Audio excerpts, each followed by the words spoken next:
is very exciting. You know, I feel like what we're watching right now is God is uncovering sin. So for any of those that are out there that still do that little drum beat of why are you being political? You know, Right. and I've got my tent crusade scenery behind me again, because I'm moving into soul winning on a level like I've never done in my life. And our parting time with Kamala Harris and Joe Biden is this: they have left the premises in total disgrace, and their parting words only serve to verify everything we knew about them, and I feel like God has done it. I would like to add that I believe that there will be a complete and total discrediting of their place in history. Joe Biden is going to go down as the quintessential liar, Kamala Harris as the delusional, arrogant person who really didn't care about her workers, really didn't care about what was going on, and she verified it. But their final impression, this is their last impression with the American public, and I'm glad that we're doing this show. Now, I'm going to give it back to you. Well, I think this could be the end of this Obama era. Thank God. Him running things from the basement, with the earpiece in his ear, telling Uncle Joe what to say and do. I mean, whoever's running Uncle Joe, we're still trying to figure out who's actually running the country. But I remember a while back, Barack Obama said that he would love to, be in the basement, run the country. I think he's been doing that. But I think this, with Kamala going out, with Joe Biden going out, I think Obama's going out. I don't think Obama makes a comeback from this. I think that things continue to come out about him as well. I don't think the public likes him. We've seen he's tried to draw crowds even throughout this last election cycle. He can't do it. Nope. I don't think he has the following that they try to portray that he has. Do you agree? I agree. And it was evident that he has been disgraced because he tried to bolster the black vote, and black men weren't listening to him. That's right. And so you had Donald Trump had the highest percentage of the black vote of any Republican president in our lifetime. So that's an amazing statement about Obama. But God is doing this. We're going to show you a video in a moment, and we want to get you ready for it because it's very historic. It is, in all likelihood, the last video we're ever going to show of Kamala Harris. And think about that. When you go back, we've gone through this entire 110 days of this coronation where she was selected. We've been through everything with her. And you better fasten your seatbelt because we're going to show the last video of her that you'll probably ever see on Firepower. I could be wrong, but I don't want to tell you definitively, but I suspect very strongly that this will be the last time you'll see her face on any of our shows, because the hand of God is on this country, and he's making it's an earthquake. It's a ground shaking moment where everything that is leftist that could be shaken has been shaken. And it is breathtaking to see across the board all of the characters that have been stripped of power that just weeks ago seemed to be impervious to justice are now totally discredited. Nancy Pelosi, for one, she was like the person that was always going to be there and always going to have that influence. And suddenly she's been totally discredited. You look at George Clooney, right? An actor that now he's a clown because he has admitted publicly, I was used. I'm angry with Obama for using me to pressure Joe Biden to step down. And we're watching it. So what we want to do right off the top, we want you to share this broadcast. Let people know we're about to deal with some subjects. We're putting things away. We're retiring a subject matter once and for all, in my opinion.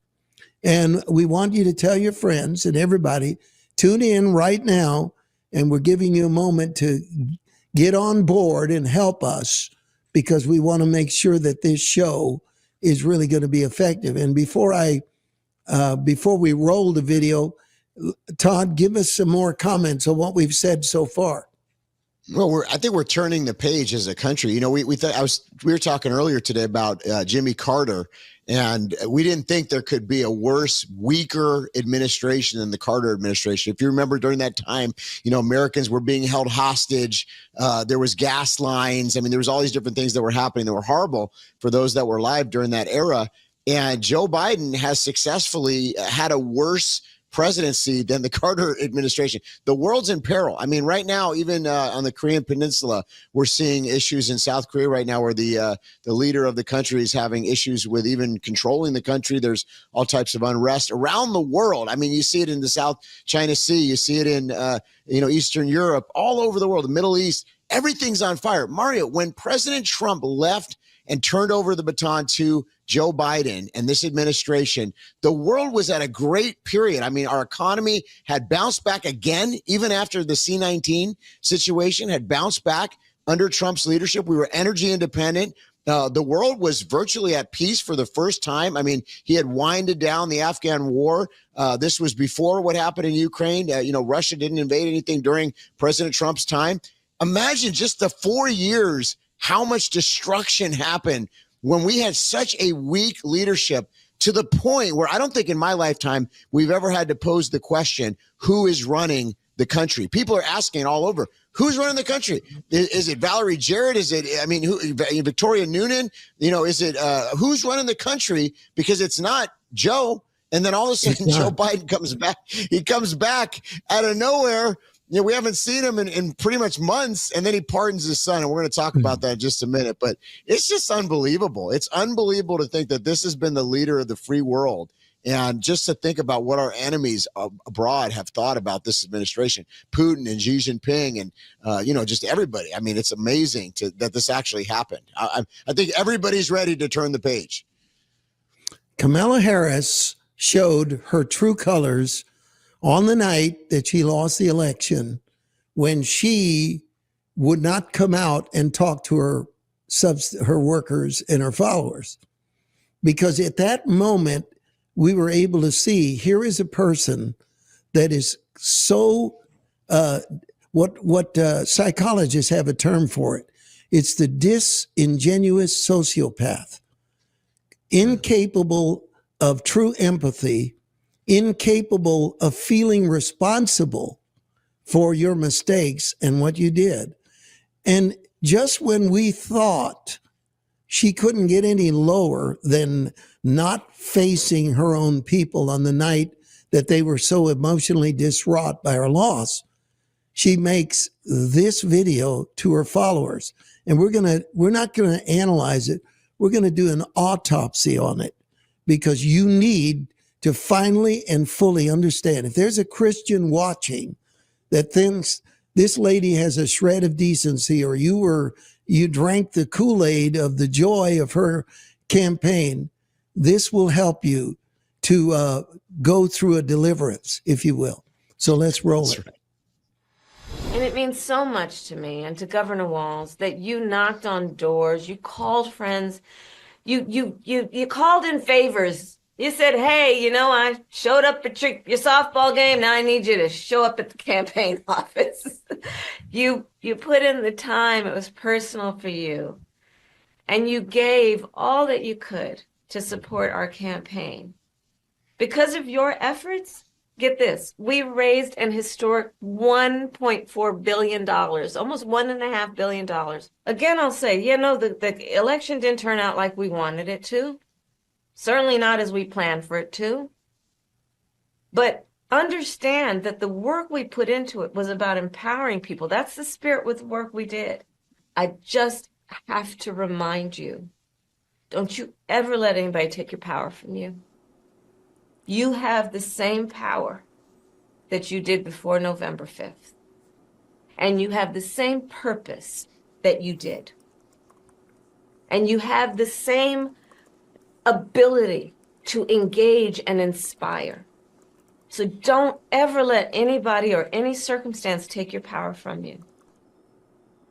Social media users skewered Harris's 3-week post-law speech. Frequent critic of the Biden administration, Benny Johnson, posted on X, quote, Kamala Harris addresses supporters 3 weeks after a humiliating loss to Trump in painfully cringe 10-minute rant where she brags about wasting over $1.4 billion in donor money. And conservative pundit Gunther Eagleman wrote, who in their right mind let Kamala Harris post this? Lol.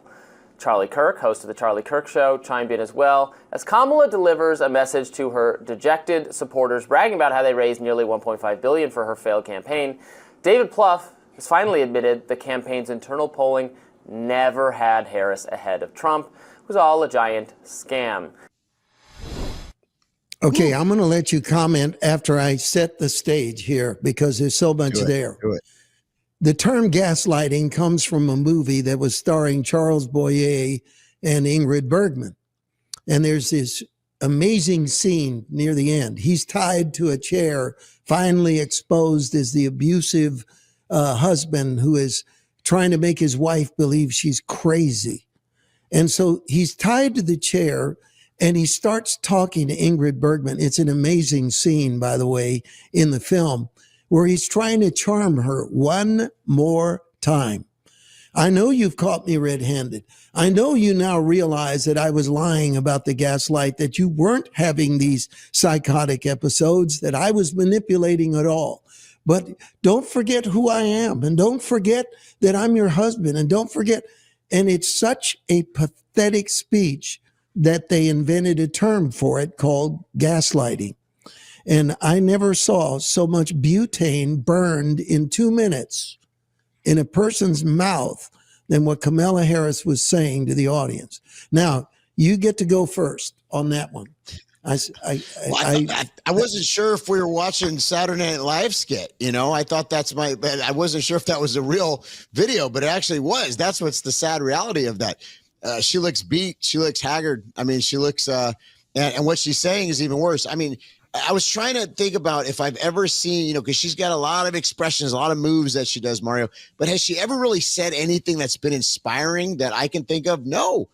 What she says is a bunch of nonsense. And then, it always looks like her facial expressions, like is she about to come out with a cackle or a crazy Kamala laugh that she does? I mean, you never quite know what the woman is going to come out with. But we listen, if they watched Firepower, and this is all, the proof is out there. And I'm not saying this to brag. It's just the truth. If you would have watched Firepower, Mario Murillo said they were going to switch out Joe Biden. We said it before it happened. It happened. Then all along the way, and we thank this Firepower Army who was praying and standing with us. But we said there's no way that the polling is correct. There's no way that this woman who never even won a primary, who was not even a popular Democrat candidate, there's no way that all of a sudden everybody just loves this woman and she's this big inspirational character. It's just, no, that's not true. But to your point, Mario, the gaslighting, it's just gone on and gone on.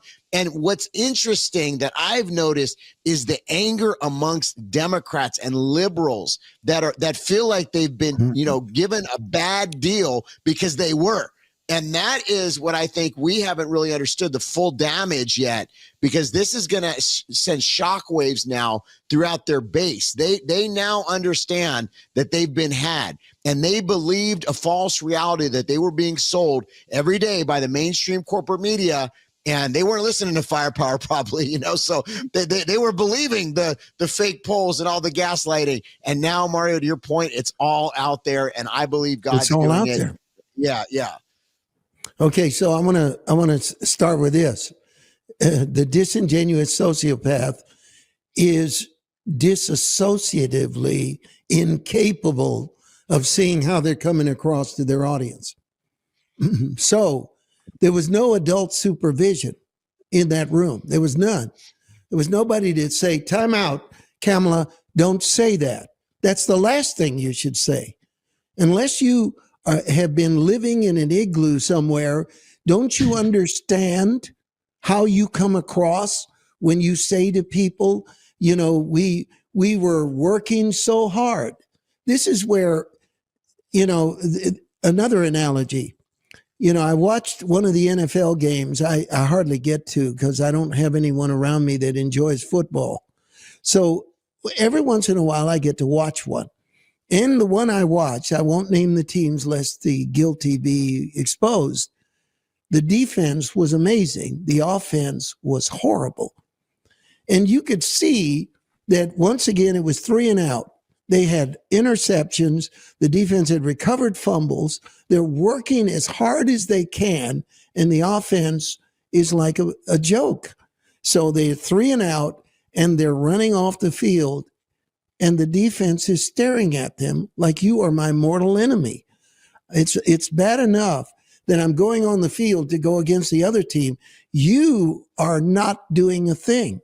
Kamala Harris should be disgusted for talking to the people she built for money about how hard they worked, how you knocked on doors. Woman, all you had to do was answer questions. All you had to do is accept Joe Rogan's invitation to be on the show. But you were lazy, you were intellectually dishonest, and you were operating from a privileged denial that you deserve the presidency, that you have always skated and escaped. And here you have your last chance to sit there and say, folks, I failed you. I didn't fight hard enough. I didn't do my homework. I didn't know how to put the salad dressing away and finish a sentence. I didn't work that hard. I didn't try. When I hear Oprah in The View, Whoopi Goldberg in The View say, oh, she ran a perfect campaign.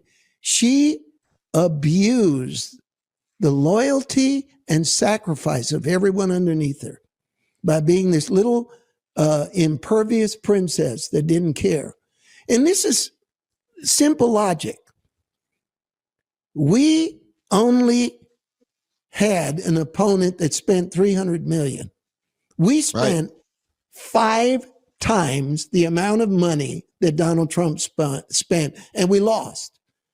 That is shameful. That is disgusting.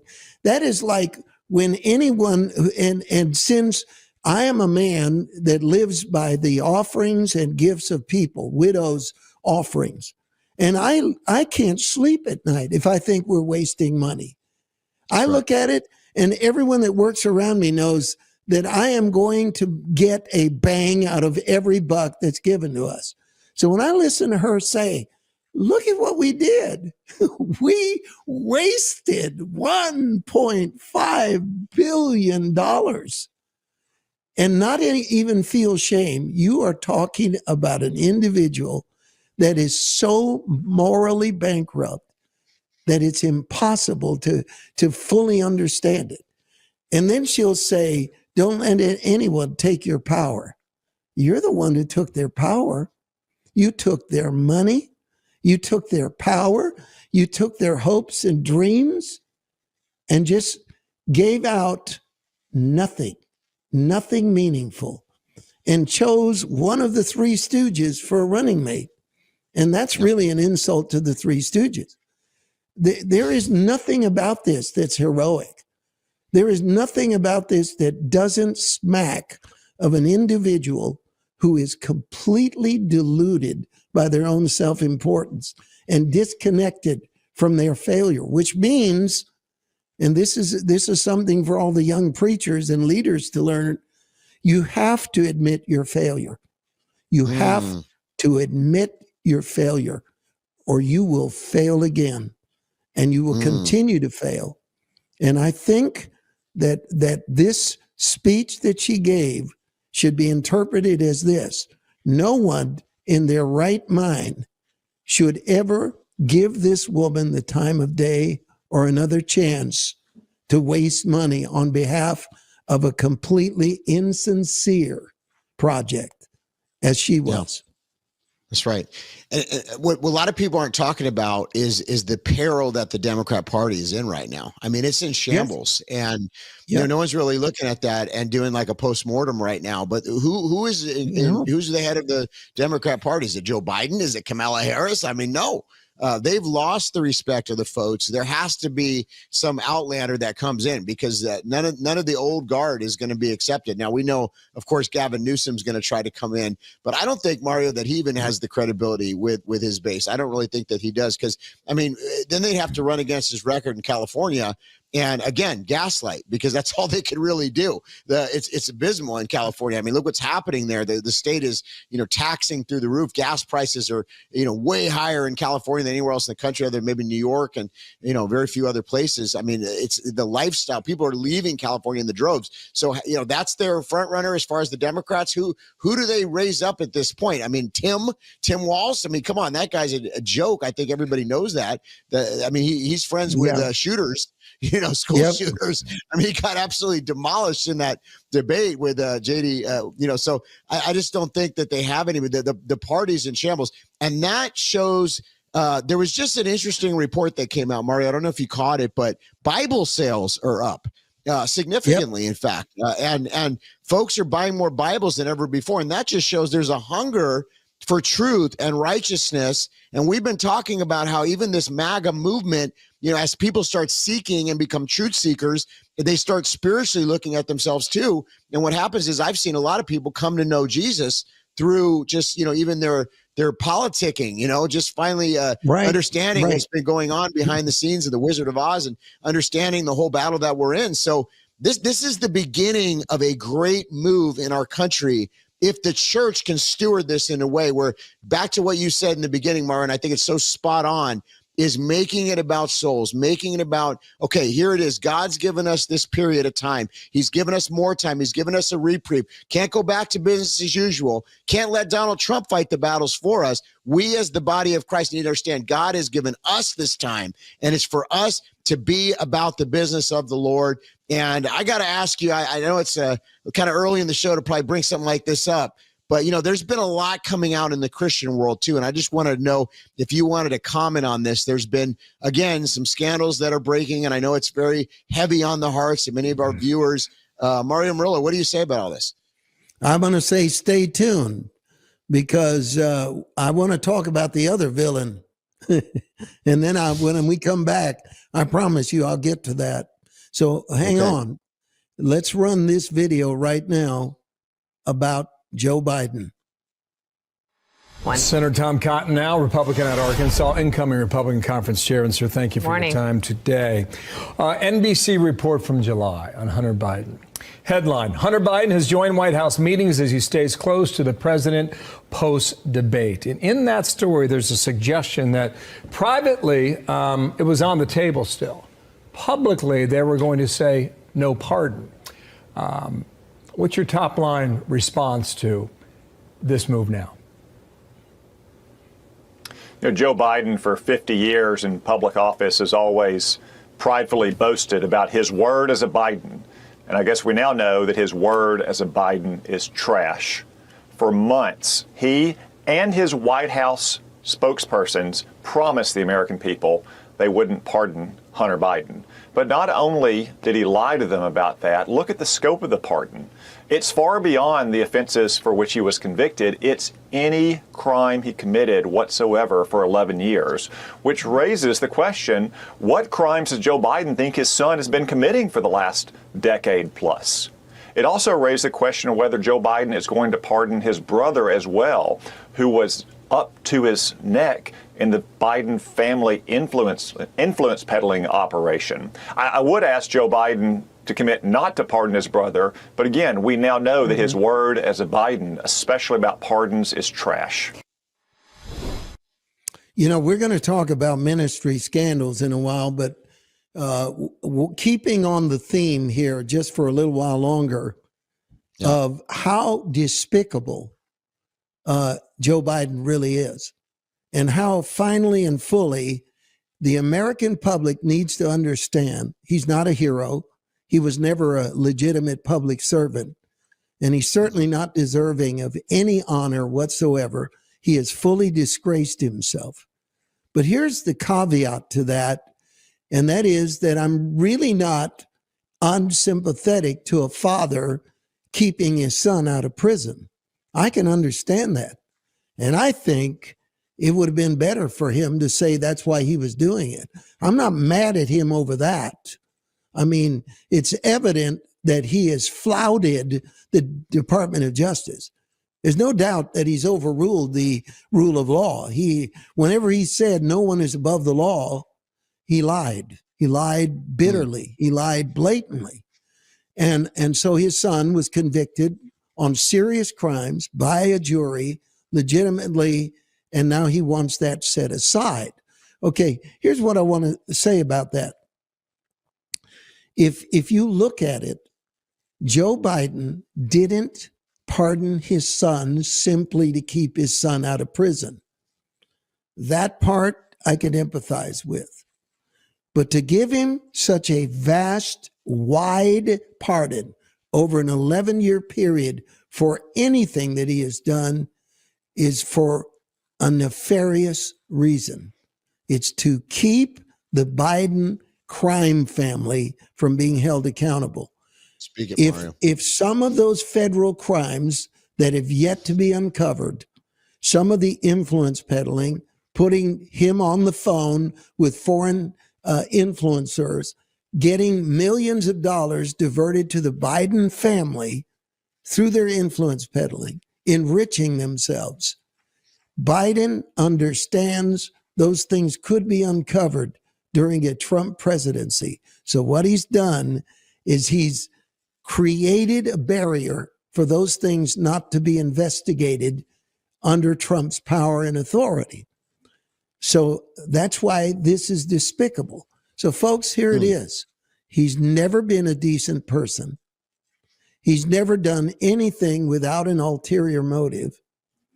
He has been one train wreck after another with the open border, handling the exit from Afghanistan, the various crimes that he's committed, the death toll from those that are here illegal, that his blood is on his hand, and probably the crime of the century that no one's talking about.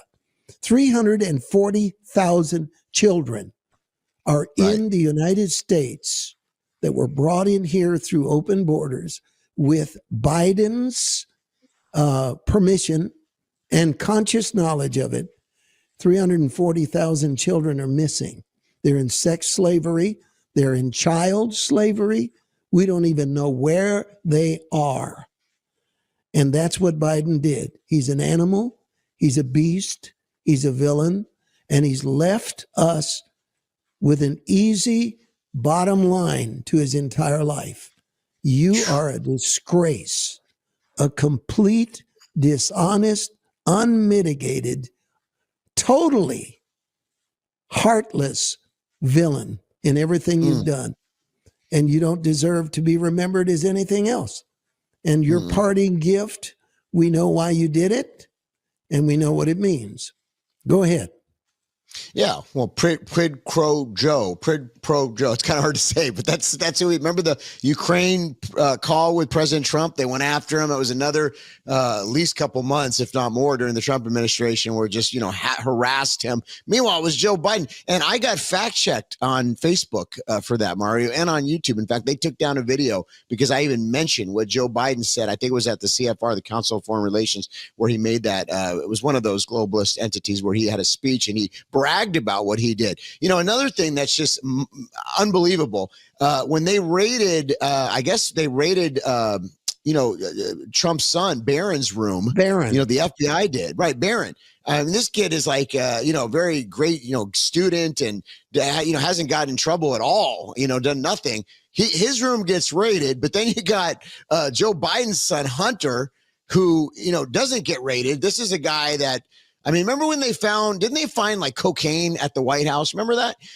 Right. This is a guy, the laptop that we now found during the last election cycle that could have been released, that they pressed down, they didn't report on, and there was all this information on the laptop, probably would have changed the election, which we already know the election was changed, but we won't go there. But the whole thing is, think about all the times during the last couple of years, the folks see this, Mario. They see it.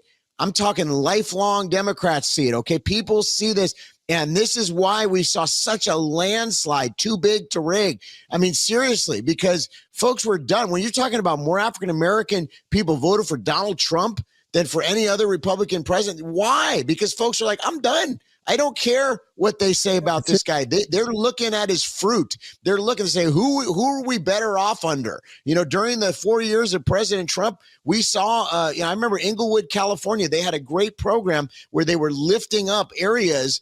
Ben Carson was ahead of it, and HUD, and doing all kinds of great work. I mean, there were places that literally saw change under Donald Trump. Then you got Joe Biden, and it's back to the same old Democrat strategies where crime is rampant and defund the police. And so anyways, I mean, it's just amazing how this is all played out. And I just couldn't help but think about that situation with poor little Barron Trump. He's actually not little, he's super tall. But this guy's room gets raided, and then you got Hunter Biden, the laptop, and all this stuff. Nothing happens to him, and now he gets a pardon. It's just unbelievable. So you look at two other items. Number one is Biden said, I pardon my son. This is running for the first prize on the gaslighting, which may really compete with Kamala's gaslighting. He said, I pardon my son because the entire criminal arrest and everything else was based on him being my son and people wanting to prevent me from being president. Okay, has nothing to do with you, Hunter Biden, writing a book in which in the book you said you were on drugs at the time that you purchased a gun. You wrote it out, admitted it. So that's not a witch hunt. That's a printed public statement. And he was convicted of it. So here he's saying, this is the reason why this happened and why I'm pardoning him. This is why they went after him. That is so ridiculous to say it. The other is his parting shot of providing the Ukraine with long-range missiles. I mean, Let's start World War III. You know, he knew when he did that what Putin had said. Putin said, if they start to fire long-range missiles deep into Russian territory, I'm going to assume that it's time to declare war on the United States. So Biden is saying, I'm out of here, might as well start World War III. There was nothing tactical, advantage-wise. It was provocative. It was done to start war. Folks, listen to us here at Firepower. These two people are despicable. They're evil. They're dark. They need God. And I'm praying for them. But I want to tell you, when I get in a pulpit and I start preaching to gangsters and drug addicts, I don't diminish their crimes. And I don't hold back in their personal responsibility. Because if I do, the Holy Spirit can't bring them under conviction. I don't believe that Kamala or Biden are hopeless. They're not beyond the pale of God's power. But you are not helping things when you knowingly are presented with people that are incontrovertibly villains, and you try to somehow lessen the blow, soften the verdict on them as people. This is what we've got to realize. God has done something here. Now, we've got another video that we want to bring before we run out of them. So let's run this next video right now. Fox News legal editor Carrie Urban joins us now. Carrie, your reaction to something we all knew was coming and the letter that followed to explain.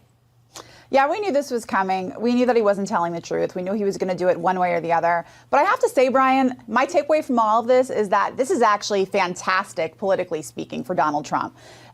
Joe Biden has lowered the bar so much here in offering this pardon to Hunter Biden that I think Donald Trump will be able to pardon a whole host of people, including January 6th, without necessarily the pushback he would have received otherwise. Of course, people in the media will complain because they always do. But what can they point to at this point? So you have that, maybe he could even explore preemptive pardon for himself. And then, of course, he doesn't just now have a mandate from the American people in cleaning up the justice system who are sick of lawfare. Now he has it from President Biden, too. They're all on the same page. So they all agree that that there is a problem in the justice system. The pardons are going to become a lot easier. And also, Joe Biden just pulled the ultimate move in overriding the DOJ, which, of course, in the past, people would go crazy if Donald Trump had anything to say about what the Department of Justice was doing. So I personally think President Biden just made things a whole lot easier for Donald Trump going to term 2. I think that's a good point, too. And it's the first time I can remember Democrats coming out blatantly against him. You know, Governor Jared Polis says, you know, I understand it's his son, but he thought he can't support it, this action. It's a bad precedent. She could be abused by later presidents, case in point. And Congressman Greg Stanton, a Democrat from Arizona, I respect Biden, but I think he got this wrong. This wasn't a politically motivated prosecution. Hunter committed felonies and was convicted by a jury of his peers. Let's focus on the good news. By lowering the bar on this pardon, just as she said, it's going to make it easier for Donald Trump to pardon all of those people that were arrested because of January 6th. That's right. And I'm going to make a prediction. I believe that in his first day in office, you're going to hear about it. Yep. All of those January 6th defendants that are behind bars are going to be pardoned. And so out of this evil that they did with Hunter Biden is going to come some good, because I believe that President Trump, doesn't that sound good, folks? I'm going to say it again. President Trump is going to pardon the January 6th defendants. They're going to be set free. And I have no doubt about that. I think it's going to be one of the first things he does. Okay, your turn, son. Yeah, well, remember, everybody used to say no one is above the law, the Democrats. I mean, they all tweeted it out, including Joe Biden. No one is above the law. What irony. I mean, you know, Joe Biden, there's actually a tweet from Joe Biden. No one is above the law. And you know that on X, on the platform, I don't know if you caught this, Mario, they actually fact checked Joe Biden for saying that. Wow, that's epic. You know, Kash Patel, I know Kash. We went to many cities together, and he's a good guy, very, very smart legal mind, by the way. He's going to be out there with the head of the FBI, the FBI director. That's incredible. And boy, there's going to be some justice. I think there's some people really shaking in their boots. There's also folks that have been arrested for standing for pro-life issues. And I think, like the J6ers, these folks also need to be pardoned by President Trump. And we're hoping and praying, and I believe he's going to do that, Mario. So under the Biden administration Justice Department, there has been a lot of injustice. There's been a lot of going after political opponents. And it's so interesting because they're always saying that's what Donald Trump was going to do. Meanwhile, the whole time, that's what they've done, you know? So interesting times. The tide is definitely turning.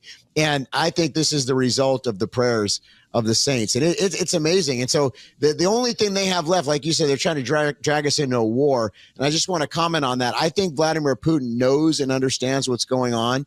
And I think that he's a master strategist. And I think he realizes if he could just hold on, we're not going to go into World War III. If they, you know, just about a couple more weeks left. But what are they going to do the next couple weeks? We can't let up on praying about this. Even before he's president, look at what Donald Trump has done, even before he's president. Trudeau of Canada goes to Mar-a-Lago. That's right. He realizes that his loony bin leftist whatever it's not going to work anymore. And so he's down there talking to him. All right, all the caravans that were coming from Central America and South America through the border have suddenly stopped. The president of Mexico, she herself said, there are no more caravans coming. He's not even president yet. All right. Then Hezbollah and Israel signed a ceasefire. It's been a year that they've been fighting, and suddenly there's a ceasefire. And anyone that thinks that's not coming down from the mullahs in Iran is nuts. Because I want to go back in history to 1980. We had several Americans that were hostage in Iran when Ayatollah Khomeini took control of Iran. Under Carter, they were there for months as hostages. And there was this failed rescue attempt where all of the dust got into the helicopter motors. because Carter was the one who was overseeing that military operation and it flopped in the desert. There was no indication whatsoever that those hostages were going to be released. As soon as Reagan was inaugurated, Ayatollah Khomeini released all the American hostages. All it takes is a leader that they know is going to do what they say. Now, you're watching it with Trump right now. The tables are turning. All of this is already going on, already happening.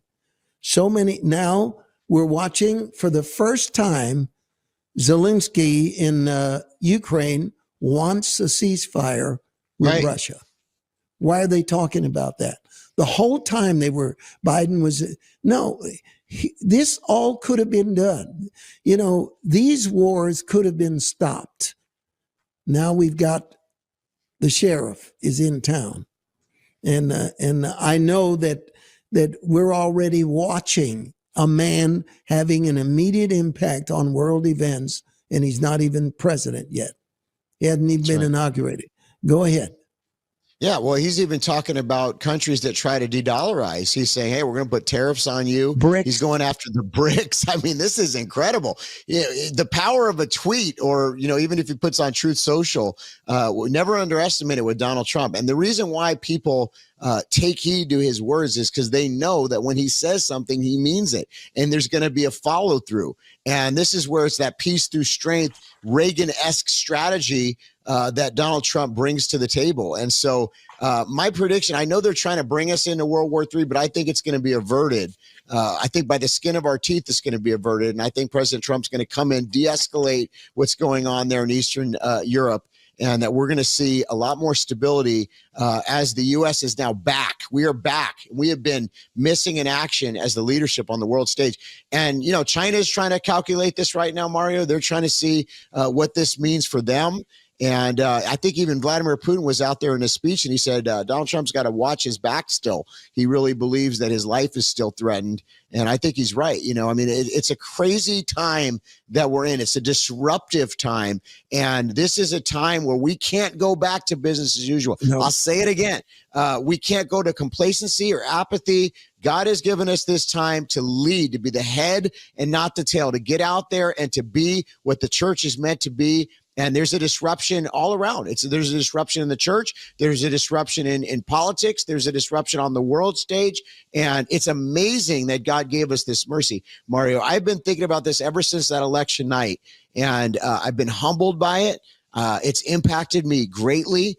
And my question to the Lord is, what can I do, Lord? What can I do to best be about your business? I want to please you. I think we all have to just be thankful for what God is doing, but at the same time, be vigilant and remain in a position of prayer. We've got to continue to pray fervently, because there's a lot of different variables right now, but it is truly remarkable, everything that we're talking about tonight, how this is all playing out. I mean, we're seeing world leaders do complete about faces, things that the Democrats said were impossible. Isaiah chapter 5, verse 20. I want to read this in keeping with what you've just said. Woe to those who call evil good and good evil, who put darkness for light and light for darkness, who put bitter for sweet and sweet for bitter. Woe to those who are wise in their own eyes and prudent in their own sight.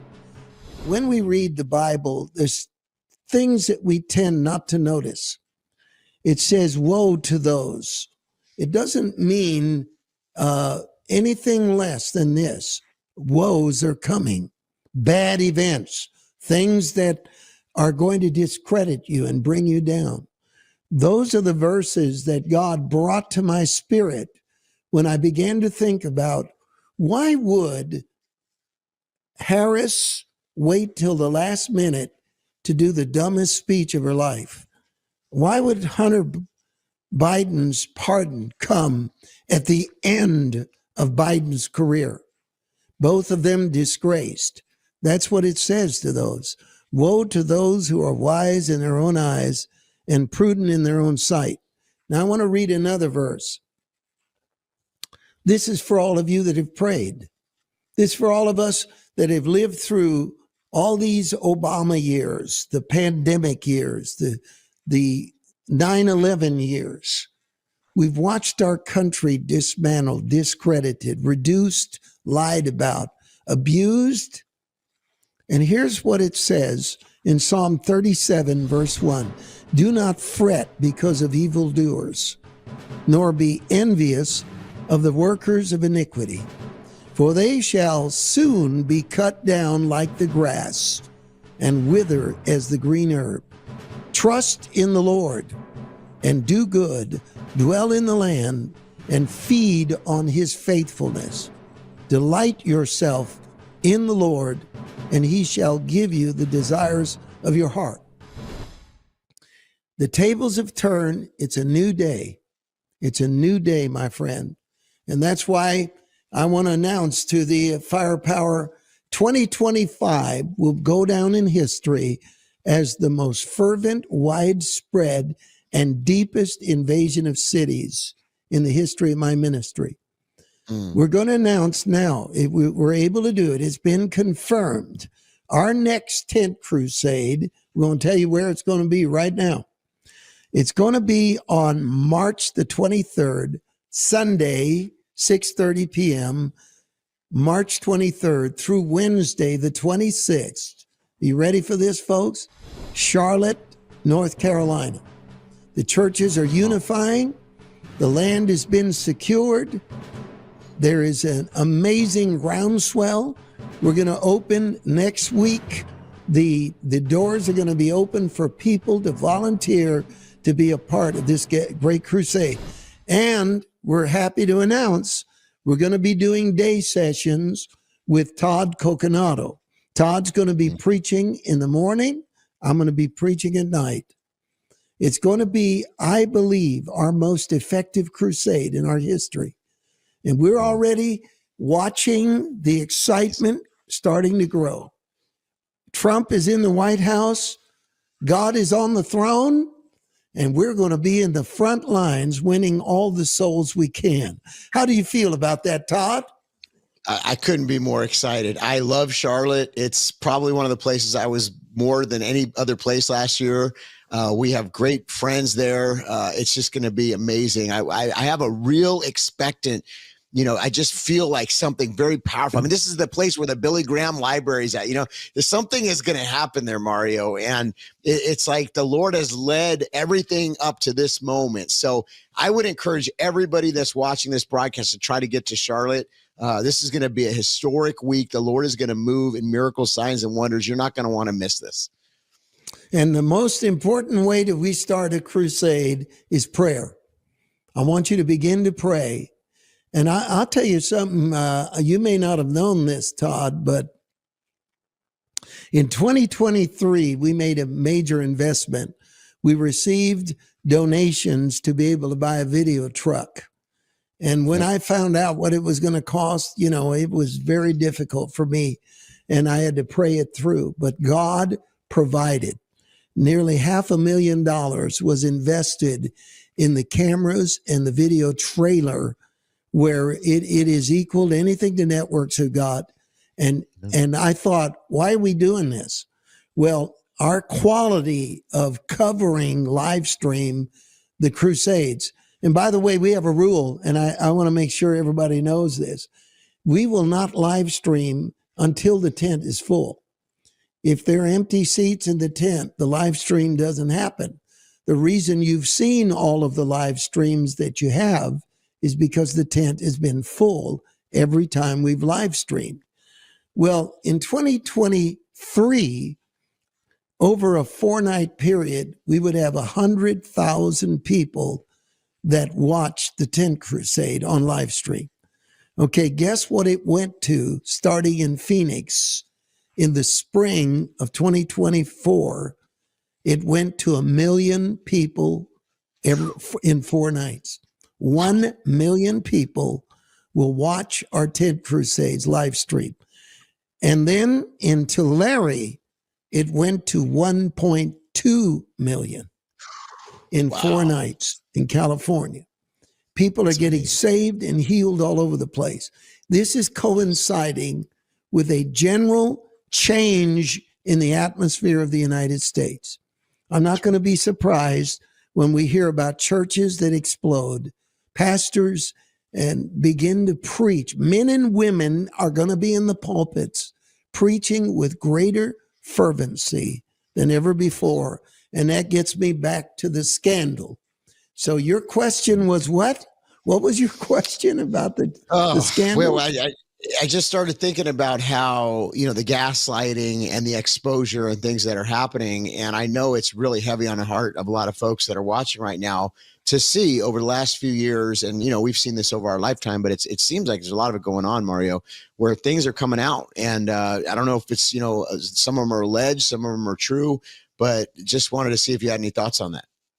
Yeah, I do. And I want to give them now. I am not going to choose sides on any current scandal that's going on in the church. I'm not going to choose sides. I think we've got to be fair and let the facts come out. There is one group that I wanted to attack because you know me, I'm so sweet and loving. So let me attack the cessationists. There are some harebrained theologians out there that have lumped all of the spirit-filled believers into the same basket of deplorables. You're doing what Hillary Clinton did to Trump supporters and what Biden calling them garbage. The Pentecostals are people that believe the Bible is the Word of God. The baptism in the Holy Spirit is a valid doctrine in Scripture. There is a distinct application of a second work of grace after you're saved, where you are filled with the Spirit. I'm going to add one more. Healing is in the atonement. Now, I just caused a bunch of evangelical theologians to manifest. They're frothing at the mouth right now over me saying that. But in the book of Matthew, chapter 9, it describes Jesus carrying our burdens. And he is healing the sick. And the Bible says, Matthew says, when Christ was healing the sick, he was fulfilling that verse, the atonement verse in the book of Isaiah, where it said he carried our sorrows and bore our sicknesses. Healing is for today. The fact that there have been people that have abused that doesn't take away from the real. And right now, the scandals that are going on in certain ministries, quote unquote scandals, I'm going to avoid saying what they are because I'm not going to choose sides right now. It doesn't extend as a license for evangelical online heresy hunters to discredit healing, to discredit legitimate ministers, or to discredit the power of the moving of the Holy Spirit today. And I'm calling you out right here on this show. Don't do it. By the same token, I believe that cleansing is beginning in the house of God. Just as villains have been uncovered in the political, they will be uncovered in the church. Just as secret sin has been exposed in the political, it will be exposed in the pulpit and in ministries. It's coming. But before we know and understand exactly what's happened, I'm going to tell you, I'm not going to choose sides. I'm waiting for the truth to come out. And one thing I do know is that rather than to spend a lot of time luridly curious about salacious details, we ought to be on our face before God, praying for unity in the church. And to understand, no matter what comes out, no matter what is proven to be true, if it's scandalous, if it's immoral, if it's completely abusive, and it comes out, it will not destroy God's character because the truth will stand. And the Word of God says, I will cause the wrath of man to praise me. So I expect revival is at the door. And all of these shakings that are going on are a part of it. We got to keep our eyes on Jesus and keep our focus on winning the lost and healing the sick. And I believe that we're going to see great times ahead. Go ahead, Todd. We got about 2.5 minutes. That's right. We can't be distracted. And we got to remember something, too, is that even with the Hunter Biden situation, is that he is not going to escape unless he repents. But if he doesn't repent, he's going to